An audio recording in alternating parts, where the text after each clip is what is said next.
With a couple of weekends put aside for some small jobs that anyone can do, we're going to easily transform this space for spring, summer and beyond. I'm putting in a retaining wall at the end of the garden just to level it up and make it more practical. And you can see by the height of the exposed post, it's not going to be too high. It's only about 300 mil high. But that retaining wall over this short distance is going to make a big difference.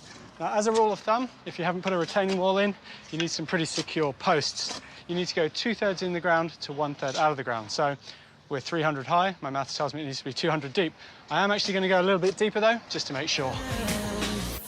When you're building a retaining wall, there's a couple of things you need to remember. If you're going over 600 millimetres in height or closer to a boundary than 900 millimetres, you need to inform council. This is neither, so we're good to go. I'm using a treated pine sleeper. Now, these are lightweight, they're cost-effective, and they're really easy to work with. Standard height of a sleeper is 200 millimetres, but the width, these ones are 100 mil, which makes them really nice and chunky. If you go the smaller ones, say 50 or 75 millimetres, over time they're going to warp, and I really want this wall to last. A bit of concrete, a bit more water.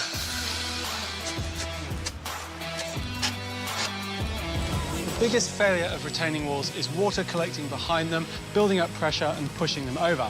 If you've got a larger wall, you'd probably want something like an ag line just to get rid of that water, but because this wall is quite small, I'm just using blue metal. Now, this is going to disperse the water and keep the wall upright.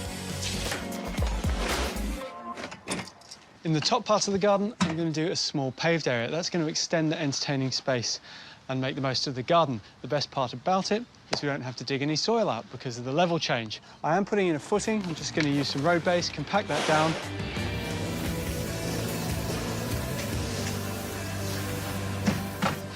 With our road base in and compacted, we've got a really solid base for our paving. Now, I'm just using river sand, which we'll screed out to get our levels, and we can lay our pavers directly on top of that. Screeding doesn't have to be a difficult job. You're just trying to create a nice level spot for your pavers to sit on. We've got our step, which creates one level. We want that to be nice and flat, and we've got our retaining wall. It's important that the paving does this to get rid of the water going straight into the garden bed. Also, I've just used a couple of tin strips here to give me something to pull back on. The key to that is to do it nice and slowly so you don't gouge holes in your screed.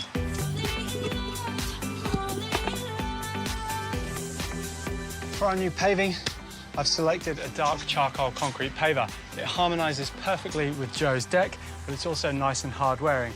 Now, concrete can chip if you butt the edges up, so I'm just putting in a small tiling spacer that we're then going to swoop some paving sand into. Charlie, these look gorgeous. How good are they? Good height on them as well. This is a water house here. We've got really good height out of a pot that's relatively small. You know, we've got a good 6 foot. Collingwood 6 foot. OK, well, yeah, so maybe. But, you know, the thing I love about this tree is it's going to get really tall, but it can be kept narrow, so it's not going to interfere with the lawn. OK, so you actually have to trim it back quite regularly? The more you trim it, the better. So you basically want to take off what's called the apical dominance, which is the bud on the end. Yep. The more you do that, the bushier the plant will be. Fantastic. We've got about 20 of these to put in, so we better get cracking. Oh, is that all? Beautiful. The planting scheme for this garden is all about being low maintenance and hardy. So for the bulk, I'm using things like this. It's a crassula called Bluebird, and then I'm pairing it up with fail-safe plants like the liriope and this one. This is called Limonium perezii. Now, this loves hot baking sun. It flowers to give us a little bit of colour, but these flowers last for absolutely ages. You can even cut them off and take them into the house. I'm grouping the plantings in this top corner, and as the ground peters off because of our new retaining wall, I'm not wasting the money on planting that out. Kathy and Howard had 2 tiny little veggie patches that they were attempting on the side. Nice effort, but to be honest, very low to the ground. So we're actually going to replace them with these 2 fantastic planter boxer styles. They don't lose any of the space that they had, but it's a much better height to be able to pick and use in your cooking. And then picked up these little tubs, and obviously we've measured it out, but they just fit in here. They've got holes in the bottom, so you don't have to worry about too much water. Now, I'm sure that Charlie would agree, but spring is a great time in the garden, but particularly if you're going to plant veggies. So look, we've got these local Bunnings. They've got a fantastic selection of beautiful herbs and veggies and all sorts of little seedlings. And here we've just gone for a whole lot of different combinations of height and things that you'd use most often in the kitchen. So we've got parsley and we've got some kale, some English spinach, we've got mint, we've got some beautiful lemon thyme, coriander, chives. So we've just gone for a whole sort of different combination of heights. And look, even when you look at the back of the house, it just breaks it up so beautifully with these little strips of green.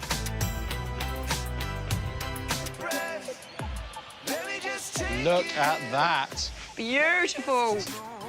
What's this turf, Charlie? This is Grange. It's a type of zoysia. Once it's established, super low maintenance, hardly uses any water, hardly uses any fertiliser. It takes a while to establish, but that's because it's slow growing. Yeah. Because it's slow growing, you don't need to mow it as much. But I love it. It's just like so intense, It's nice, isn't it? Feels so nice. The one thing it doesn't like is water in its roots. OK. So, hence why we turn that big pile of sand into our underlay. About 100 mil is perfect. Yep. Lay this on top.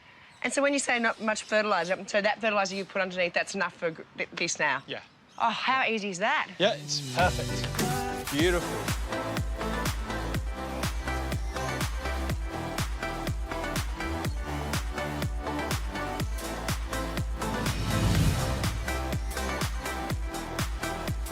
You got a nice little area you can sit out in the balcony now? Oh, for sure, yeah. So we've gone for a low-maintenance garden. Yeah. To suit your lifestyle. All the plants are really easy to care for. You just need to make sure you keep your herbs and veggies well watered. Yeah. Okay. When it comes to gardening, big is usually better. The more space, the better it looks. So what do you do when you've got a tiny little courtyard or a tiny little garden? You've got all the problems of fences, hard surfaces, shadows from the neighbours. Well, you don't curse those problems, you work with them. And I've got a courtyard and a tiny little garden that I'm going to show you where they've solved the problems and how.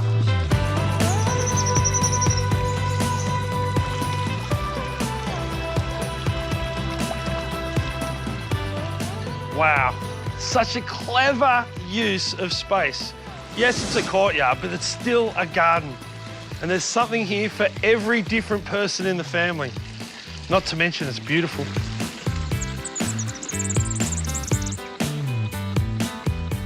Now, like any small space, if you imagine the bare bones, what would you be looking at? A paling fence, the wall of the garage, and then the straightness of the house. It'd very much be a rectangle and look very boxy. So to soften it and change that, they've just put gentle curves in, like in this stone wall and the seat across the back. The fire pit adds another circle, but the thing that does the best and makes this look more like a garden than a courtyard is the planting and how soft it is, just softening things like the stairs and the curves around the lawn. This is very much a garden rather than a courtyard.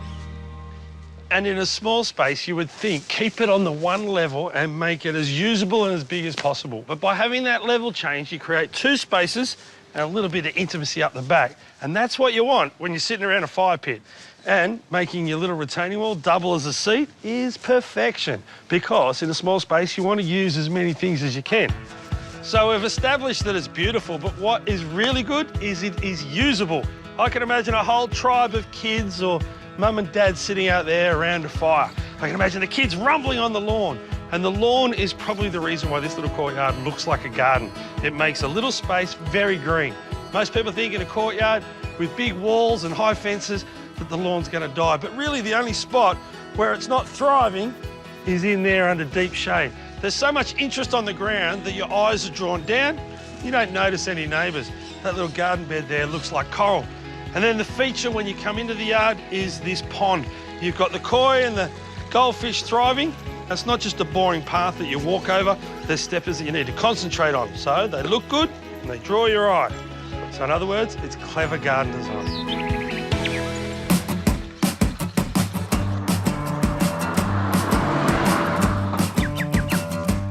And the brief for this courtyard was solitude, somewhere that was tranquil, where you can relax, but also entertain. And I reckon this garden has ticked all the boxes. I mean, who wouldn't want to lie down there and read the Sunday paper? Who wouldn't want to invite their friends over and really settle in for a good night session? And as far as gardening goes, well, everything you look at pretty much looks after itself. Often when you look at beautiful gardens like this, you might think, I can't afford the whole thing. But if you break it down to individual elements, like just this daybed, It's doable and it's achievable. This is beautiful, it's sandstone, and it draws your eye to it. But it's also super comfortable to lie on. What I like about it most is it breaks this up into two areas. You've got the steppers surrounded by the ground covers, and this area is very green on the floor, and then you've got this large formal entertaining area. It's practical and it looks good. And in a small space, it's every inch that counts, but it's how you use it that's more important. Here you've got a mini retaining wall and this floating seat that wraps around the table and then runs longer than it. Clever for a lot of reasons. This garden bed could quite easily be at the same height as the paving and the garden bed on the other side, and you'd have to bring in more chairs. So the way it is now, I figure you can fit about 10, 15 people around this side. Still got enough space for another 10 or 15 to stand up. If the table was in the middle, you'd have 6, and that'd be it. An ugly store-bought shed, $300-400, very practical. But when it's screened off with a beautiful hardwood slatted fence like this, the whole garden still looks beautiful and is practical at the same time. And just like the steppers over that little water feature, these ones do the same thing. They're irregular and they draw your eye down, creating a point of interest and creating interest with me. A little bit later on, I'm going to tackle my own courtyard, and I think this might feature heavily. Well, I found myself a little inner city courtyard, and I'm going to link one end of it with the other and replace this. Now, I love my lawn, but there's a time and a place for it. Big, tall wall, high house next to no sun. All this here is weeds, and the fact that you can dig in here and it comes out so easy just suggests that there's no roots. So this is the perfect candidate for some sleek-looking steppers. Now, to keep the price down, because large slabs of stone or even forming up and pouring concrete's expensive, I'm going with a large format paver. These guys are 600 by 400, and that's about as big as you can physically move around. But to vary up the sizes, I'm going to trim them to different widths.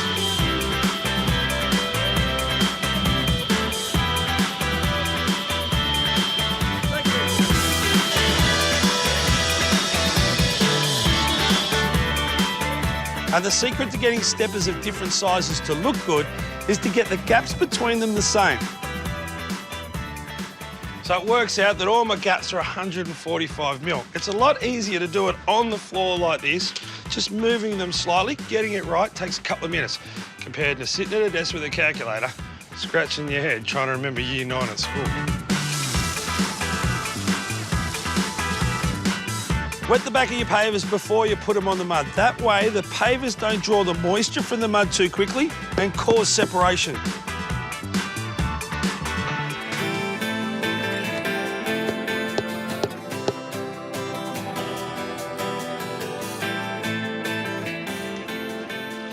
When it comes to planting in a little courtyard or a small space like this, it's important to think about scale and size. These quarter lines are perfect. They look quite big in this area. They'll hide a few of the walls and make this place look more intimate.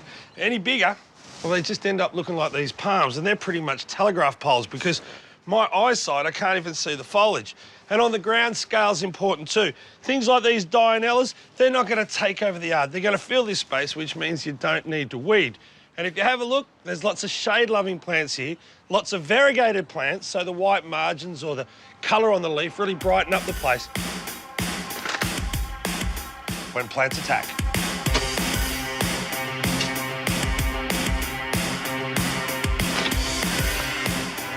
And not only have we borrowed the stepper idea from the earlier garden, we've used the planting idea too. Why have soil when you can have plants?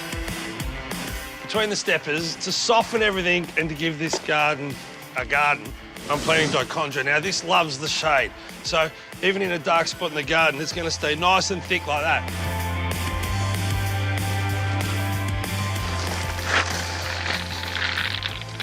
And it's not just the steppers that are going to give the floor texture. Obviously, the plants look great, but we're using a few different mulches.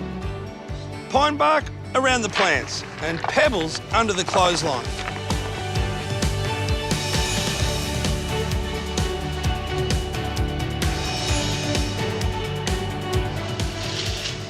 What a transformation. From a bit of a goat track to a beautiful space in a courtyard now. And as far as price goes, I reckon this garden is a bargain.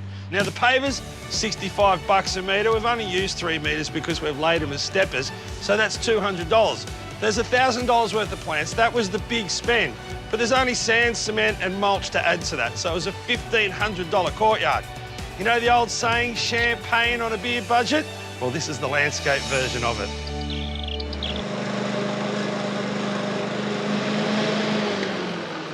Having a beautiful lawn and schmick hedges can be a mystery to a lot of people. But really, it's just regular maintenance and a few tricks. So I'm going to show you how you can get your hedges looking great short-term and long-term. If you have a look at this guy, it has burst to life in the last couple of weeks. Bit of rain, warm weather, spring has definitely sprung. You can get rid of these spikes because they're just water shoots by hand if you want, and that'll tidy it up. But I reckon just the lightest of haircuts, the easiest of jobs, and your hedge will look beautiful. Now, when to prune? Well, I reckon a day like today where it's cool and when you do take off that new growth, what's underneath isn't going to get sunburnt in a scorcher of a day. Well, there you go. The hedges loved again. It only took a couple of minutes. I've taken the lightest bit off. So the positive is, it still looks good. The negative is, I'll be out here in a couple of weeks to do it again. And as far as how much I took off, well, next to nothing. It's a little bit like trimming your beard. The next way to hedge is probably the way most people do it. Once or twice a year, just to control its size. You can see the lily-pilly here is growing out. I'm running out of places to sit. So I need to keep it compact because, believe it or not, this hedge is the same plant as that one there. So keeping it compact like this means I need to reduce it every now and then. And that means taking off all this new growth back to the older, darker stuff. Doesn't look good straight away, but because this is the growing season, it'll recover nice and quick. Now, if you're not confident you think you're going to butcher it, a great tip is to set up a tomato stake at each end and run a string line just higher than where you want to finish it. You do it higher so you don't cut through the string line, and then you get a nice straight line. And if you are confident, you should still stand back every now and then and make sure you're doing it right. If you want to tackle it quickly or if you've got a lot of work, battery, electric or even petrol hedges are the way to go. Now, this is a commercial one. I use it a lot, but it does wear you out quickly because you're carrying a lot of weight away from your body. A little battery-operated one like this is fantastic, especially if you're just getting rid of the light, fluffy stuff. The more often you do it, the easier the job.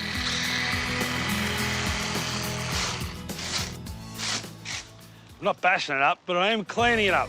By giving it a rough rake, things pop out like this that I don't want to be there. And down the bottom, where I've moved this bit, I can see where my hedger didn't come down to the ground. I can tidy it up as I go. When it comes to larger leaf plants, like this viburnum, if I'm to use shears, you're going to end up just butchering the leaves like that, and then that leaf will dry out, and the whole plant will look like it needs a really good feed and drink. So what I do, rather than using shears or hedges, is grab a pair of secateurs, and go in and just take out the taller ones. It keeps your hedge compact and it means you have no ripped or torn leaves, so the plant looks fresh and healthy all year round. The best thing about this technique is you've got your hand on every piece you're cutting, so you're cleaning as you're going.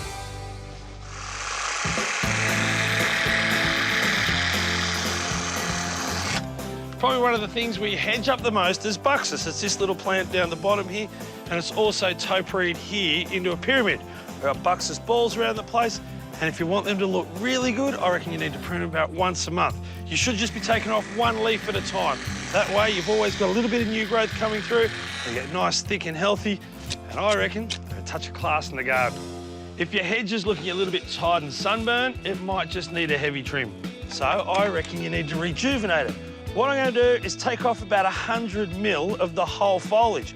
That way, what I remove is a perfect little cutting that'll strike quite easily. All you've got to do is keep that moist, and voila, you've got next year's hedge for free.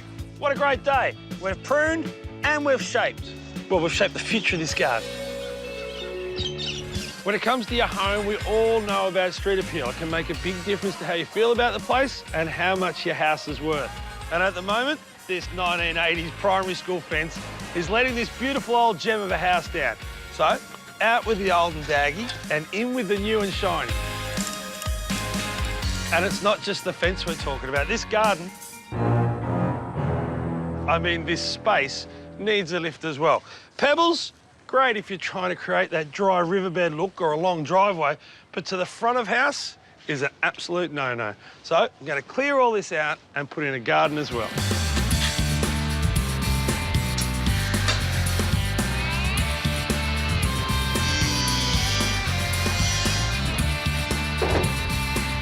Should I check for mail?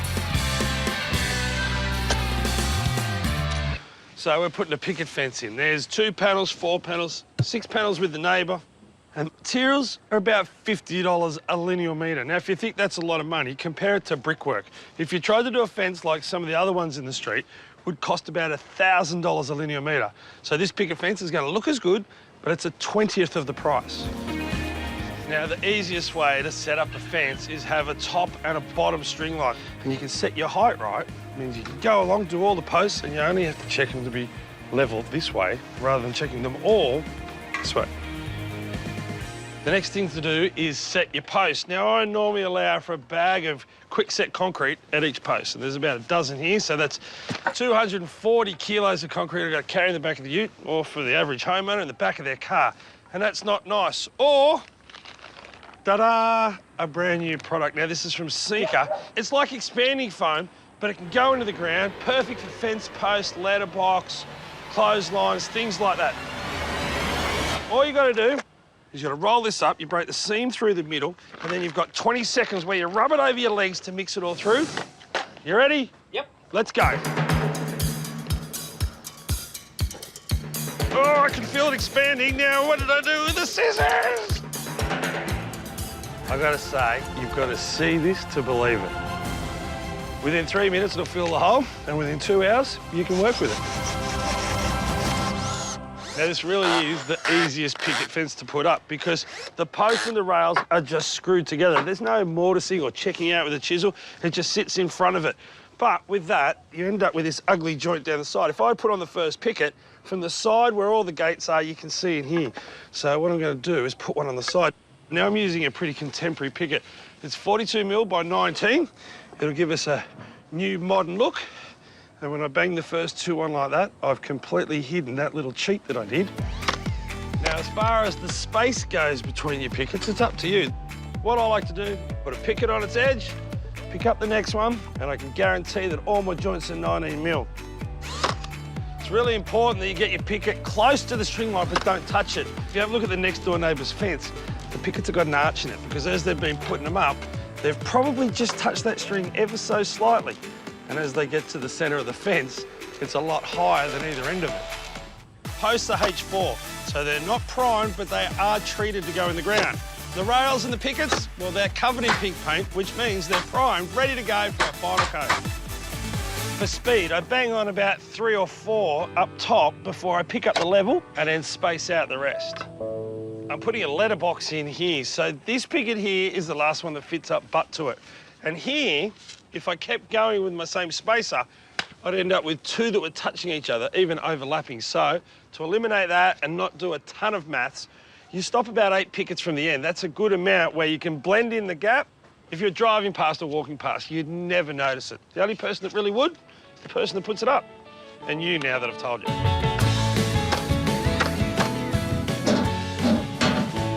Looks great, looks finished, but it's a lot easier to paint the picket by spraying it, and that means taking this out to do it. Okay, she's looking good. A coat of paint will finish the job off, and spraying is a lot faster and easier. And of course, every fence deserves a gate. Dan, yeah. You're welcome. Even though this is a short path to the front door, it will be the main traffic area. So don't skimp on the road base because you don't want your pavers to move in the future. Then lay 30 mils of washed river sand and remember, do it right, do it once.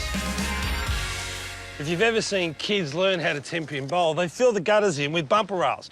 And these guys here are pretty much the same thing. They're called screed rails, and what you do is you just screed over the top of them, and it means you can't dig into the sand and make mistakes. The pavers are 400 by 400, and this contemporary grey called Zurich will definitely give a stylish entrance to the house. And of course, you've got to haunch in. If you don't, you might as well just throw the pavers down because they're going to move on you anyway. This locks it in, gets it nice and straight, keeps it nice and straight, and you can hide that side with turf and this side with a pebble or some mulch. Now, I'm keeping the garden design pretty simple. I'm going to have a garden bed behind the fence and one in front of the brickwork, lawn in the middle. But I've come up with an executive decision. This little grevillea, it's seen better days, and I'm going to take it out. But check with your council first before taking out any tree at your place. Now, I don't take trees out lightly, but it's coming to the end of its life. They usually only live about 20, 25 years in damp clay soil. So I promise you by the time we finish the garden, you won't even miss it. And the reason why I cut those branches up nice and high wasn't because I was too lazy to go down here. It was so I could have a bit of leverage.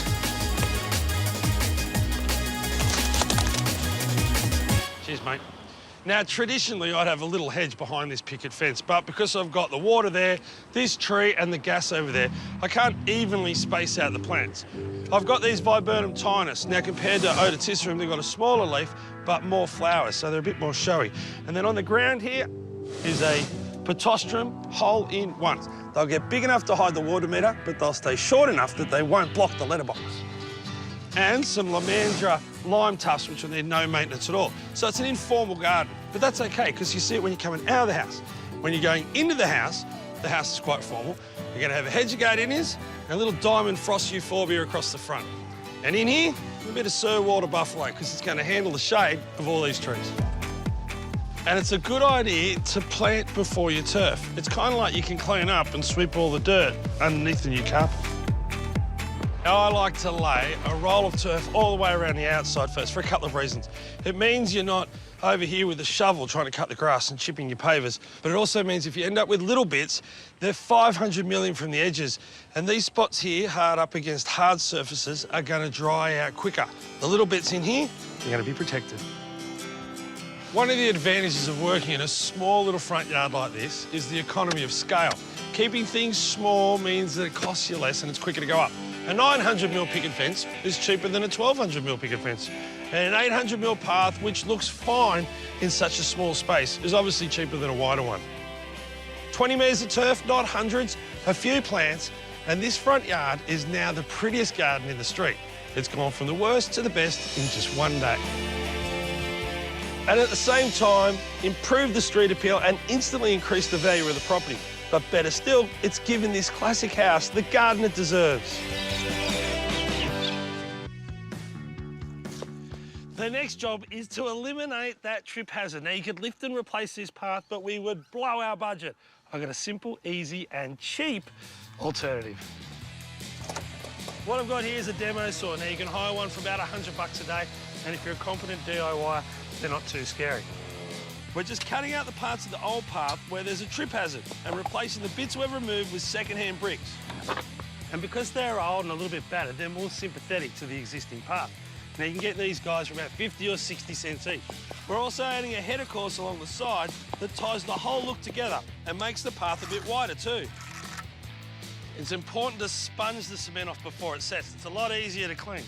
Isn't it, Daxi? That's right, Hodgie. And what I'm doing to continue the theme is I'm going to go around these two existing roses and square up the garden beds, just making the lawn a little bit easier to maintain and keeping the plants where they're meant to be, in the garden beds. The fence is looking fantastic, but we can go one step further and give it a really nice detail. Now, with an offcut of 90 by 90 treated pine, which matches these posts, I've made these beautiful little cubes. Now, all I need to do is go around the edges with a pencil and my finger and trace some lines. I'm going to use an electric plane, but if you're not that confident, you can use a belt sander to create the edge. I've mirrored that on the top of the post. Simply put it there and screw it down.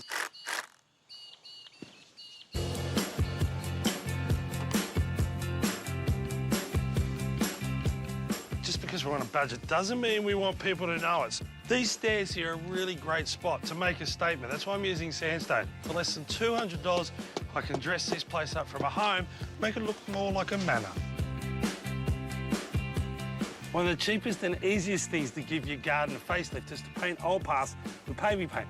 It's fast drying, easy to apply, and it gives the whole place a new fresh look. Well, I don't have much money left, but I've spent nearly all of it on plants. And I've got a euphorbia here called Diamond Frost. Now, the reason I picked it is because underneath the rose, which has also got white flowers, this is going to shine nearly all year round. So when you prune this back and it's looking a bit bare, this is going to draw people's eye. And I'm going to plant it with a lamandra next to it called Sharon. It's a bluey-grey foliage. It only gets to about 400 or 500 mil tall, but this will be a sea of plants and it'll be weed-free because it'll be so thick and dense. And a couple of cheap terracotta pots with the same planting that's underneath the roses really present the front of house as best as possible. Simple and easy, anyone can do this. Wow, I know what you're thinking. He couldn't have done that for $1,000, but you can. You just got to be clever with your money. Take the fence. It cost me $175. We reused the gate, we used some timber and some paint. The path here and the sandstone steps, well, they were $340, and the saw hire, $100. But it looks $1 million. $240 went on the plants and the pots, but you need to spend money on plants because it's got such a big impact. So there was $145 left. Well, $135 went on incidentals, like sand, cement, the mulch, some soil, and some turf. So there's $10 left over for a little old me to buy my dinner. But when it comes to job satisfaction, I guarantee you, you can't put a price on it. Garden edging. It's one of those simple things that can turn a good garden into a great garden. So we're going to look at a range of options from the cheapest to something that's a little bit flash and be able to decide which one will work best at your place. Well, here's a common picture. The owners have spent some money and really done up this garden bed nicely. Now, if they leave the edge as it is, they run the risk of the lawn taking over the garden bed. But it's an easy fix. Just grab a spade. Spade finish means you cut away the soil and you create an edge on the side of the lawn. There's lots of positives towards this spade finish. It gives you a raised garden bed, meaning when there's too much water falling on your garden, it runs off to pretty much what's a curb and gutter. It's also really easy to maintain because your whippersnipper core is not going to disintegrate because it's not hitting bricks and sandstone. Best thing about it, it's free. Now, if you don't have a whippersnipper, you can still do your edges the old school way with a spade. Now, if you don't trust yourself with the spade edge, you can add some plastic to it. At $3 a metre, it's not much more than pocket chain. Now, the way to work with it is roll it out in the sun. Let it sunbake. It makes it nice and soft and easy to work with. And then you just peg it in and put it where you want it. Another edge you can make is steel or aluminium. This product here is called Link Edge. It's all ready to go for you. All you need to do, if the tree's small enough, is go straight over the top of it. But if you're doing a great big tree, you can separate it just here and then put it back together. Now, you can see around the base of this lemon tree where a whippersnipper used to hit it when the grass came right up to it. A circle like this will cost you around $45, but it'll save your tree. All I'm going to do is put it in dry like this, cut it out with a spade, and then hold it into place with some stakes. Now we're moving up into harder landscaping, and it's about $7 a metre up in price too. Treated pine. Treated pine means it's not going to rot or get eaten away in your garden, but it's a permanent boundary for the lawn. It can potentially go underneath it, so dig it down a little bit. The negatives are, where they join, the grass can still grow through, and I haven't seen a sleeper that I can bend to make a nice curve out of yet. One of my favourites now, bricks. You can pick them up at second-hand yards and they'll cost you about 50 or 60 cents each, but they do take a bit longer to put in. Now, I'm doing the brick on edge here, which is higher than the lawn, but a lot of it's still in the soil, which is going to give it more strength than just the mortar that's sitting on. And I'm not using the spirit level with the bubble, I'm just using it to make sure they're all on the one plane. Now, it's pretty hard to keep bricks clean when you're mucking around with mud, so don't worry if it's a bit messy. You can always sponge it off with clean water. And I think it's worthwhile pointing up, which means putting the mud between the bricks. If you don't, it's just a free way for the grass to grow into your garden bed. And my last garden edge, and the one that I'm going to leave here forever, is some beautiful sandstone.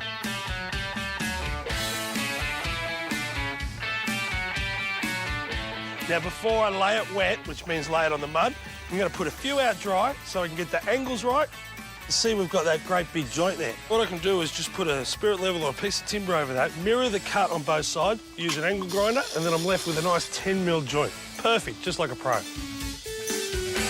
Well, all my joints look really nice and even. At the moment, it's a bit up and down, but that doesn't matter. The mud will make up the difference, and it'll all end up on the one plane.